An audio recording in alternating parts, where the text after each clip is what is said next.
La fraternité, pour nous chrétiens, c'est une révélation d'abord. C'est Dieu qui nous révèle que nous sommes tous frères.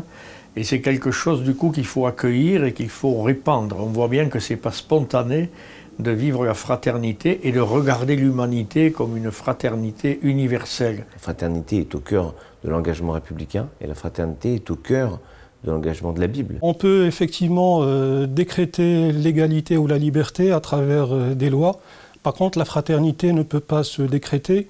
Elle peut se développer, elle peut s'entretenir. La fraternité entre les êtres vivants et les êtres humains notamment est pour nous une réalité. Nous vivons dans un monde où nous avons besoin les uns les autres. Et les religions peuvent jouer un rôle important dans la contribution au développement et à l'entretien de cette fraternité au sein de la société. Sans fraternité, c'est la vie qu'on tue. Et dans notre devise républicaine, je crois que s'il n'y a pas la fraternité, le reste, la liberté et l'égalité risquent de déraper.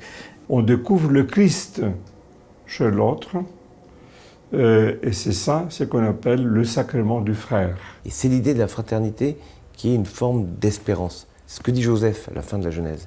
Et achai, anochi, mebakesh. Ce sont mes frères que je cherche. Le protestantisme, pour moi, je dirais que c'est d'abord les protestants. Pour moi, c'est cette rigueur d'approche, cette volonté de revenir à des choses plus essentielles. Ce sont des hommes et des femmes croyants, attachés à la parole de Dieu en particulier. Le protestantisme a ceci d'ailleurs de commun avec le judaïsme, d'avoir un véritable attachement à la Bible. J'ai toujours dit que quand j'arrive pas à trouver une référence, j'appelle un copain pasteur, parce que là on est certain d'avoir la bonne réponse. Aussi de s'inscrire dans une réalité du quotidien. Ce qui est caractéristique, c'est une recherche inlassable de la liberté. Il y a également une certaine bravoure et un certain courage intellectuel, notamment sur une certaine prise de position sur des questions de société. Et puis qui ont aussi une belle idée de ce salut qui nous vient par la grâce du Seigneur. Et c'est également un engagement sur le terrain sans faille, et on a pu le voir sur des questions qui touchent l'ensemble de l'humanité, comme la préservation de la planète. On a vu l'engagement et la mobilisation des protestants de France sur cette question, et également des questions qui peuvent toucher l'humanitaire, telles que la mobilisation pour l'accueil des réfugiés. Quand Luther lui-même dit que le chrétien est l'homme le plus libre,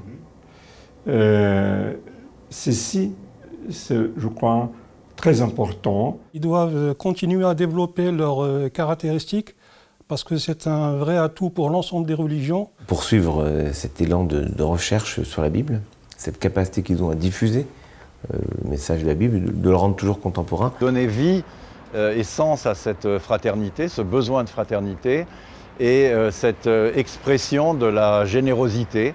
Un anniversaire, c'est pas uniquement faire le bilan de ce qu'on a fait, c'est se projeter dans l'avenir. Je souhaite un très bon 500e anniversaire à tous nos amis protestants. Que je souhaite au protestantisme contemporain de garder, comme nous, cette façon d'être attaché au texte, de garder les mêmes prénoms bibliques que nous pouvons avoir dans le judaïsme, et de garder cette confiance, cette espérance, à la fois en Dieu et en l'homme.